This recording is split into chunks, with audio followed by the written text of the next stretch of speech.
আসসালামু আলাইকুম রহমতুল্লাহি ওবারাকাত। সম্মানিত জনতা, আপনাদের সবাইকে আমি বিজয় শুভেচ্ছা জানাচ্ছি। আজকে বাংলাদেশের নতুন অন্তর্বর্তীকালীন সরকার গঠিত হয়েছে। তার জন্য সবাইকে ধন্যবাদ জানাই। এই বিজয় আমাদের সবার। অবশ্যই অবশ্যই আমরা আশাবাদী এই বিজয় থেকে আমরা আমাদের ভবিষ্যৎ এর সুফল পাব।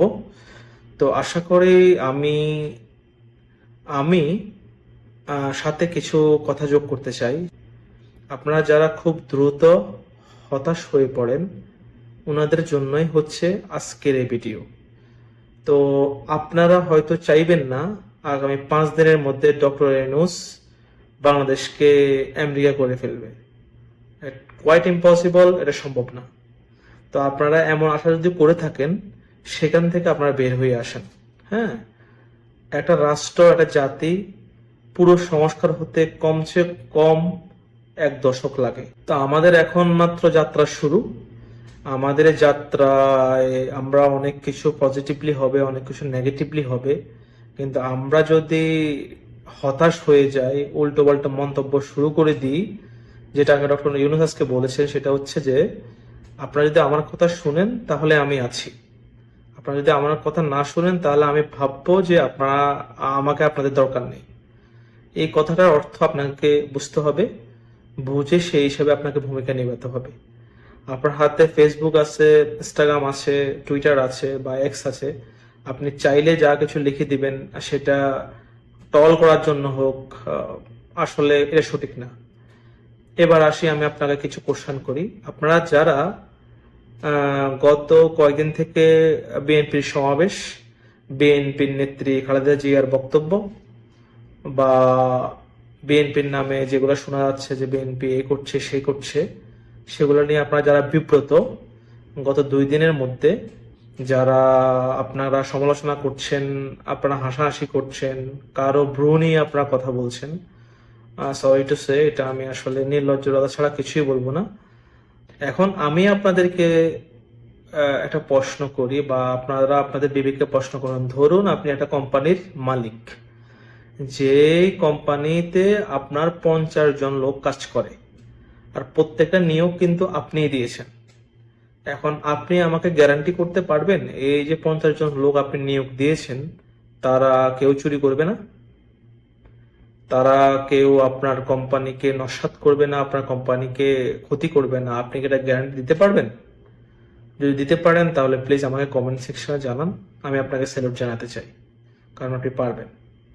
বাট আমি যদি সেই কোম্পানির মালিক হই, আমি পারবো না। কেন পারবো না?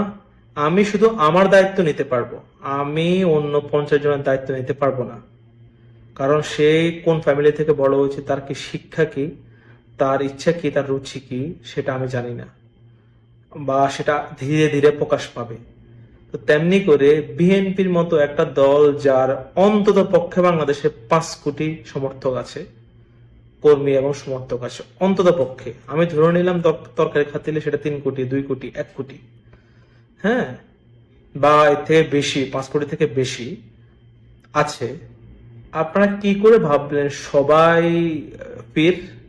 মোটেও না, সবাই পীর হয় না। এর মধ্যে অন্তত হাফ হবে ভালো, হাফ হবে খারাপ, বা 20 শতাংশ হবে খারাপ, 80 শতাংশ হবে ভালো।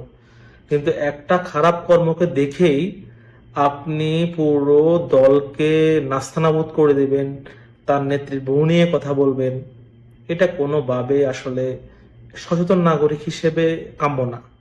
এটা একান্ত আমার ব্যক্তিগত মত, আপনার মত ভিন্ন হতে পারে।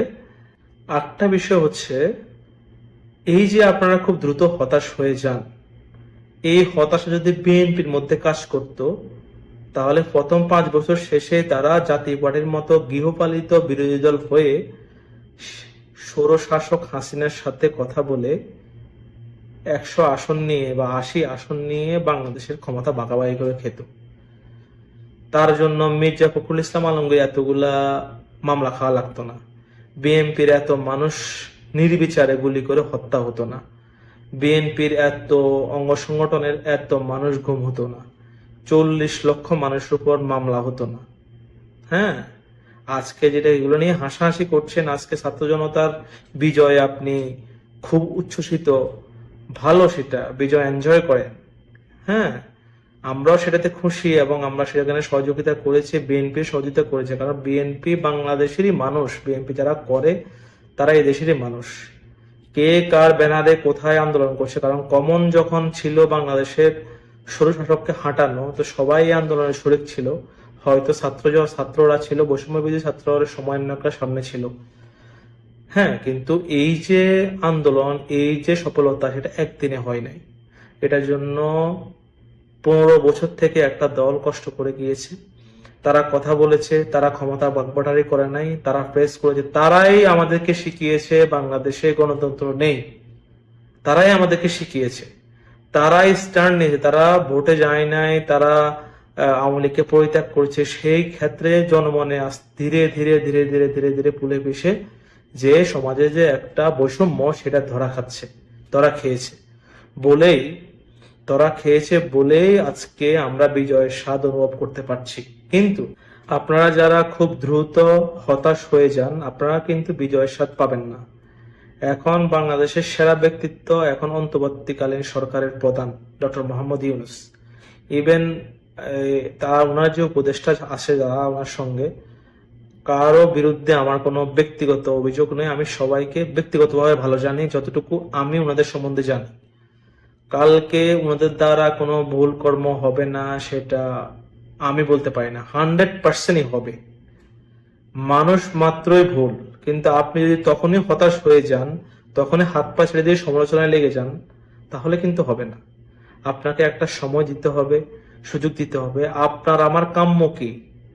একজন সচেতন নাগরিক হিসাবে আপনার আমার কাম্য হচ্ছে আমার ভোটের অধিকার আমার কাছে ফিরিয়ে আসুক।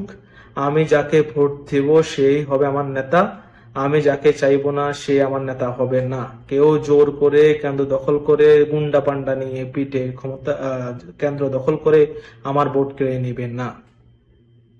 আপনি যখন এটা এনশিওর করতে পারবো, আর যখন আমার ভোটটা ঠিকমতো গণনা করে আমার পছন্দের প্রার্থীর খাতায় যাবে, তখন আপনার আমার পাওয়ার বাড়বে। তখন বিএনপি, আওয়ামী লীগ, জাতীয় পার্টি, জামাত সবাই আপনার কাছে এসে ধর্ণা দেবে, প্লিজ আমাকে ভোট দেন।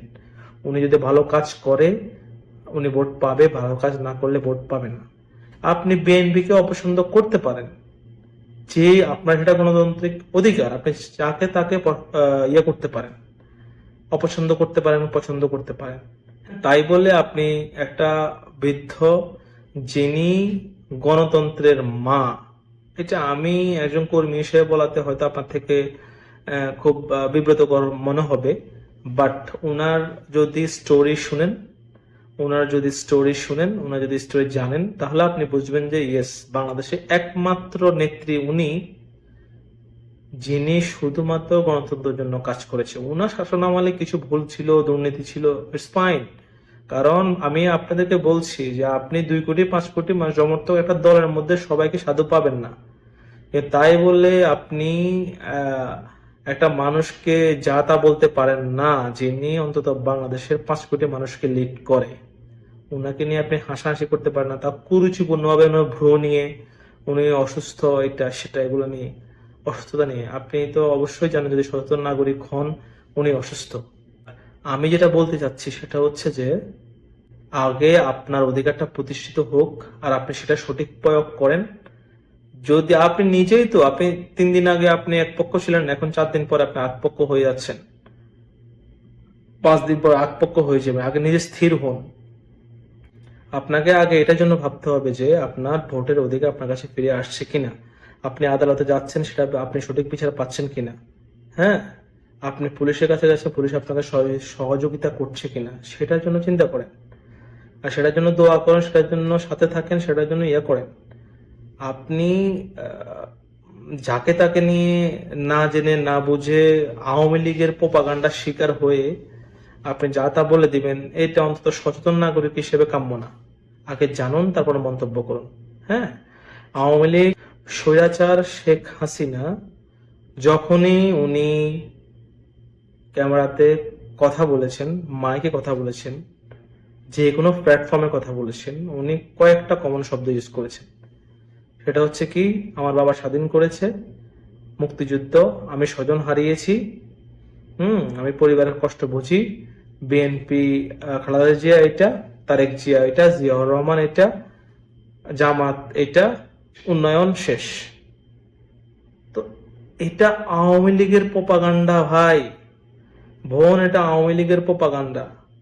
ওনারা গত 15-16 বছর আর একজনের চরিত্র হরণ করার জন্য পুরো বাংলাদেশের সেরা সকল মিডিয়াকে লাগিয়ে রেখেছে আর একজনের চরিত্রকে হরণ করার জন্য। তো আপনি আমি যারা আজকে ইয়াং জেনারেশন, আমরা তো দেখেই নাই তাদের কর্ম, তাদের কি কি কিভাবে তারা রাষ্ট্র পরিচালনা করছে, আমরা সেটা মনেও নাই, যদি ছোট ছিলাম হয়তো মনে নাই। কিন্তু আপনি আজকে ওনার ভ্রু নিয়ে কথা বলছেন, কারো এটা নিয়ে কথা বলছেন, ঠিক আছে আপনি বলতে পারেন, এটা আপনার গণতান্ত্রিক অধিকার, বাট আমি আপনাদেরকে অনুরোধ করবো আগে জানেন তারপরে বলেন। আজকের এই বিজয় ক্ষেত্রটা বিএনপি আমাদেরকে তৈরি করে দিয়েছে। হ্যাঁ, আপনি চাইলে কালকে বিএনপি কে বিরোধী দলে পাঠাতে পারেন, এটা আপনার ডিসিশন, কারণ আপনার ভোটের পাওয়ার আসতেছে সামনে। কিন্তু আপনি তার তার যে কষ্ট, তার যে ত্যাগ, সেটাকে অস্বীকার করতে পারেন না, আপনারা সেটা পারেন না।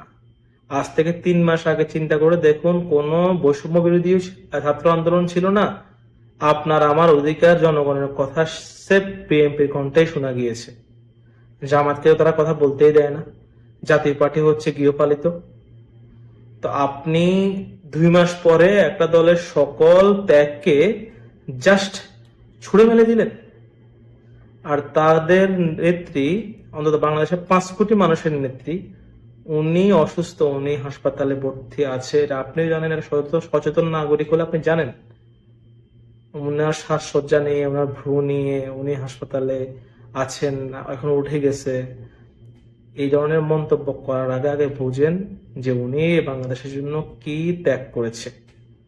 উনি চাইলে শেখ হাসিনাকে বৈধ বলে উনি চাইলে বিদেশে চিকিৎসা করতে পারতেন। আজকে যেরকম শাড়ি তুলে পালিয়ে গেছে শেখ হাসিনা, এরকম পালিয়ে যেতে পারতেন, কিন্তু উনি চান নাই।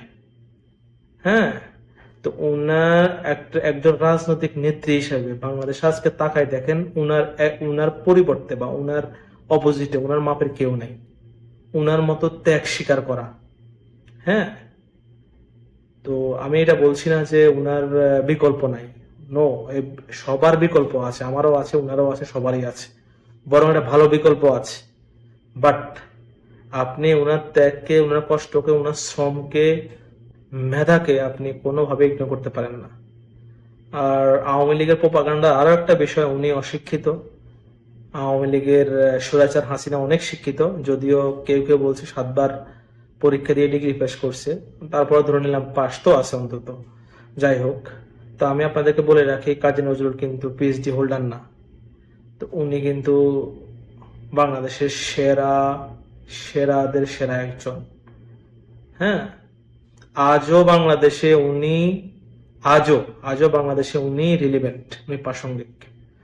হ্যাঁ, আজকের স্বাধীনতা উনার লেখা গানে সবচেয়ে বেশি চলছে আজকের স্বাধীনতায়। তো শিক্ষা হচ্ছে শুধুমাত্র সার্টিফিকেট অর্জন নয়, জ্ঞান অর্জন এবং সেটা প্রতিষ্ঠা করা, এটা হচ্ছে শিক্ষার সবচেয়ে বড় ব্যাপার। তো আশা করি আল্লাহ আপনাদেরকে সঠিক বুঝ দিবেন। আসসালামু আলাইকুম রহমতুল্লাহি ওয়া বারাকাতুহু।